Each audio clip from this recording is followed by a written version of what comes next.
Hi Tribe, it's Leanne.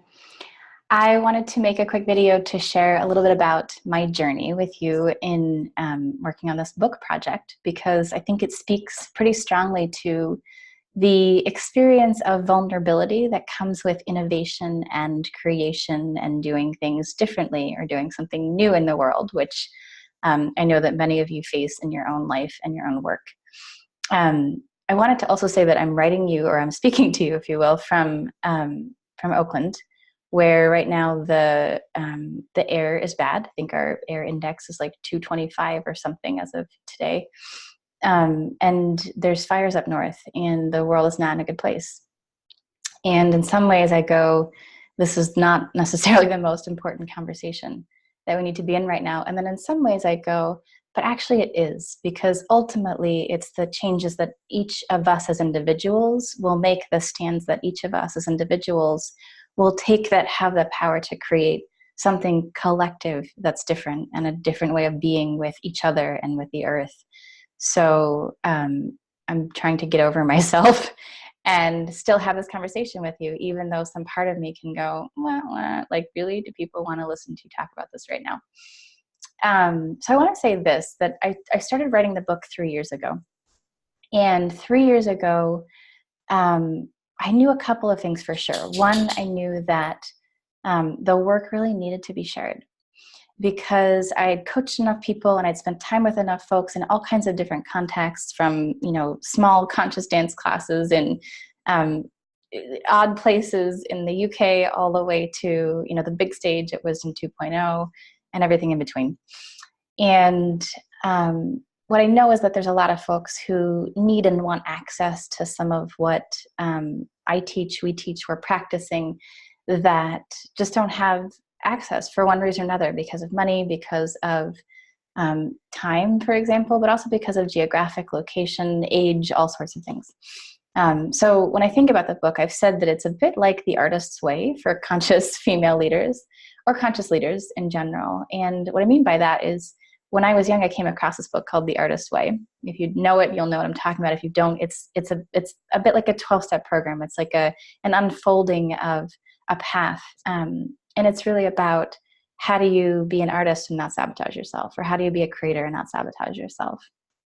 And what happened for me was that I was young, and I was living in a place where I just had no access to any kind of consciousness tools. And that book really opened a world of possibility for me in terms of how I could grow personally, how I could grow spiritually.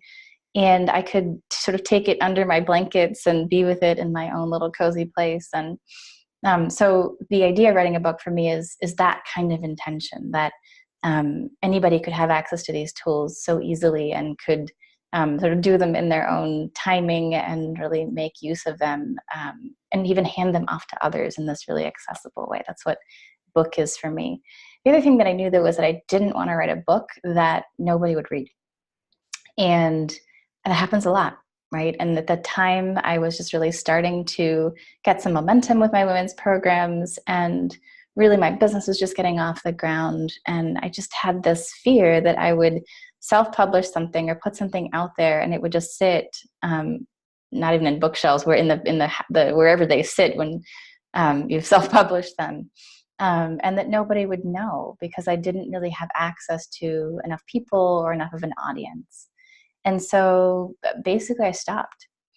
I put it back on the shelf. I closed the program. I left it about a third done, and I walked away for a while.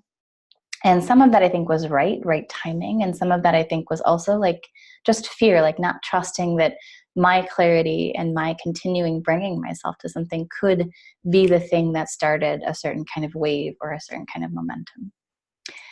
So fast forward to this June, and I received an email from Conscious Capitalism saying, hey, we're reaching out for new authors who wants to publish with us. And it felt like a really good fit in lots of ways. I feel super aligned with their values. I've spent some time with them. I know some of the people involved, and I think they really care, and they're really up to change. And so I applied and was accepted.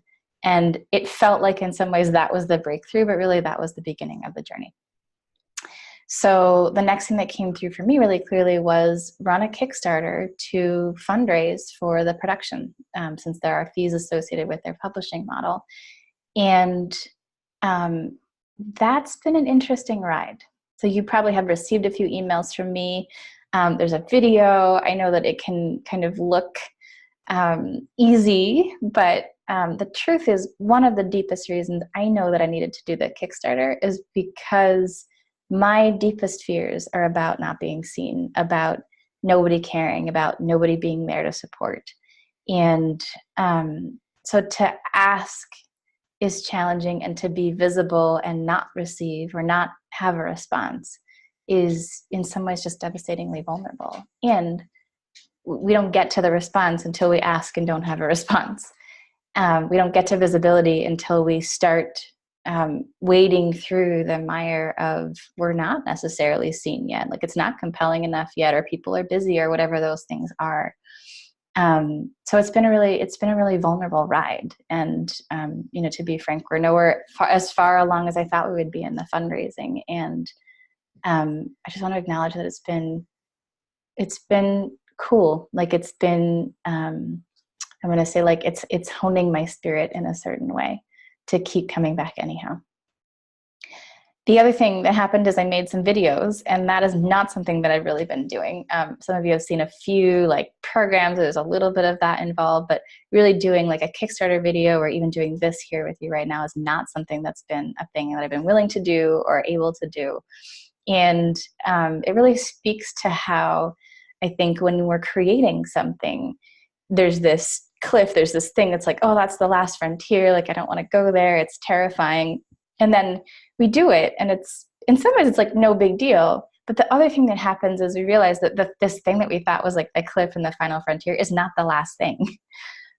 So, here at my house a couple of weeks ago, making this video and being terrified, and then finally getting it out there, and then realizing the next thing I need to do is make more video, or something else that's even more vulnerable than that I haven't even thought of before. And so, on one hand, I want to say, if there's stuff that you're thinking of creating, trust that it's okay to take the leap. And then the other part of me wants to be like, let's get real. Like, that thing that you think is the biggest and scariest thing you're ever going to need to do probably isn't. And probably once you've done it, there'll be 6 more scary things afterwards, but you'll be ready for them. And you'll actually be wanting to do them, or not. You won't be wanting to do them, but that's part of the refinement of creation. That's part of the refinement that it takes us through and asks of us. So part of why I wanted to make this video is because many of you who follow me and are in this tribe, care that things change in the world and want something different for us. And the truth is that to make something different happen is hard.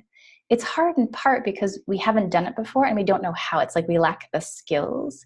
But beyond that, it's hard because the gap between here and there, and the devastating vulnerability of walking that path in between, is so confronting that most of us, at some time in our lives at least, stop. We stop part way. We get halfway in and then we turn around, because it's just so freaking confronting to do. And so in some ways, my path in bringing the book forward is really, me being in practice with you, with the women and the men that I support, in the vulnerability of creation and of innovation that I support people to do. And that's humbling and it's fun. And so really the book is intended to be a series of tools for support and resilience for people, for women in particular, but people in general, who want and who are intending to move something forward in a different way. And it's like you can get the skills at your incubator, but the inner work is a whole different story. And so the practices in the book and the practices that I teach in some of my programs are really, how do we let that vulnerability be part of our soul refinement? How do we let that creation process, or coming out process, or process to go for the next level job, or process to create the institutional change also be part of our transformation, our evolution as human beings and as individuals? And what are the tools to do that? What are the best practices around doing that? Because they're not super clear, I don't think. And where are the places I'm likely to sabotage myself in that, or trip myself up, or run away and avoid it, or do exactly the opposite of the thing that will create what I'm trying to create? So that's what the book is about. And if any of that speaks to you, I want to ask for your support and ask that you help by funding the Kickstarter if you can, spreading the word if you can. And then also, if any of this speaks to you, like, oh, I'm in this right now and I actually want some help, or I could really use a thought partner or somebody to help me figure out, like, how is this stuff that I'm trying to do in the world part of my refinement of my being and my leadership and my soul, then I'm happy to offer you some time to chat. So there's 2 links below here. One is to support the Kickstarter. If you haven't looked, please go look. If you're waiting, if you're thinking about it, if you don't want to do it, totally fine. If you are considering, we're not sure if it's actually going to make it in terms of getting funded. So soon would be a good time to actually contribute if you've been thinking about it. And if you would like some support, the second link below is really an opportunity to have a chat and to talk about whatever this vulnerable kind of next level innovation or creation or change work that you're up to is, and how to be as in touch with your own evolution in that as possible. So thank you for listening. It's been fun to do this, vulnerable and exciting to be in touch in this particular way. And thanks for sticking wherever we've met. Thanks for continuing to be part of this tribe, to open my emails, to click go on things that I send you. And I look forward to keeping in touch and seeing what we create together in the next couple months, couple years. Have a great rest of your day.